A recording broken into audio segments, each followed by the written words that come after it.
Assalamualaikum warahmatullahi wabarakatuh. Berjumpa lagi dengan pelajaran Bahasa Indonesia kelas 6. Pada kesempatan kali ini, kita akan mempelajari materi tentang menentukan informasi tersurat pada karya sastra.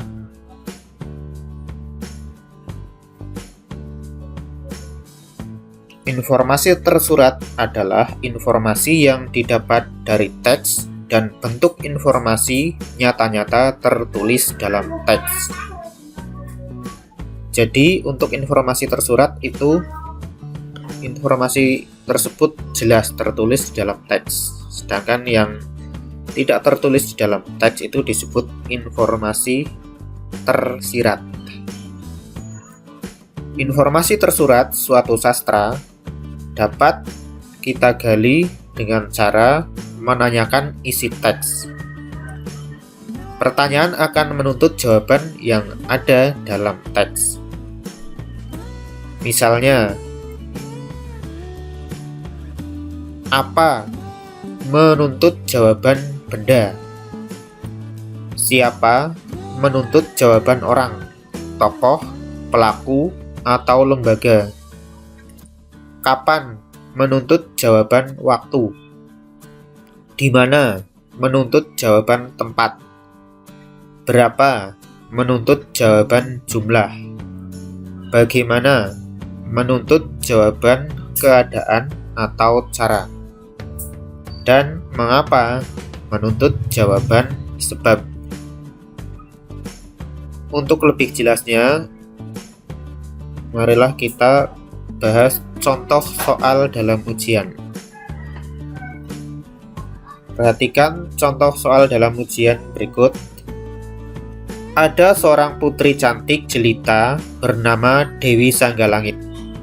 Ia seorang putri raja dari Kediri. Karena wajahnya yang cantik jelita, orang sering membandingkan dengan kecantikan rembulan pada bulan purnama.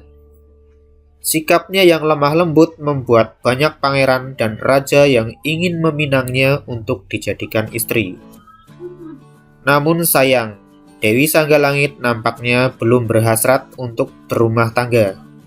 Ia selalu menolak setiap pinangan dari pangeran maupun raja. Keadaan itu membuat raja dan permaisuri pusing. Saat ini, Raja Kediri dan Permaisuri sangat mendambakan kehadiran cucu. "Anakku, sampai kapan kau akan menolak pinangan?" tanya Raja Kediri pada suatu pagi. "Ayahanda, sebenarnya hamba belum berhasrat menjadi seorang istri. Tetapi bila ayahanda memaksa, hamba bersedia. Namun hamba minta satu syarat. Calon suami hamba harus mampu memenuhi syarat tersebut." "Lalu apa syarat ananda itu?" "Hamba belum tahu, ayahanda." "Loh, kok aneh?" sahut sang raja. Berdasarkan cerita tersebut, di sini yang ditanyakan adalah mengapa kedua orang tua Dewi Sanggalangit menjadi pusing. Jadi ini karena menggunakan kata tanya mengapa, maka jawabannya adalah sebab. Maka di sini jawabannya menggunakan kata karena. Mari kita lihat jawaban A. Karena memikirkan syarat yang diajukan anaknya.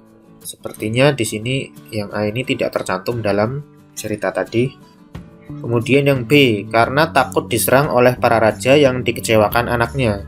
Dan jawaban B ini juga tidak tercantum dalam cerita tersebut. Kemudian yang C, karena Raja Kediri sangat mendambakan hadirnya seorang cucu. Yang C ini, pernyataan ini tercantum dalam cerita tersebut, akan tetapi ini bukan jawaban dari mengapa kedua orang tua Dewi Sanggalangit menjadi pusing. Sedangkan D, karena Dewi Sanggalangit selalu menolak pinangan pangeran atau raja. Nah, ini tercantum di cerita di atas. Untuk lebih jelasnya, mari kita lihat lagi ceritanya. Di sini disebutkan, ia selalu menolak setiap pinangan dari pangeran maupun raja. Keadaan itu membuat raja dan permaisuri pusing. Jadi ketika ada pertanyaan mengapa raja dan permaisuri pusing, ya ini karena Dewi Sanggalangit selalu menolak setiap pinangan dari pangeran maupun raja. Jadi, mengapa kedua orang tua Dewi Sanggalangit menjadi pusing? Jawabannya adalah kedua orang tua Dewi Sanggalangit pusing karena Dewi Sanggalangit selalu menolak pinangan pangeran atau raja. Jadi, jawabannya adalah D. Bagaimana, mudah bukan? Demikian yang dapat saya sampaikan, semoga bermanfaat. Wassalamualaikum warahmatullahi wabarakatuh.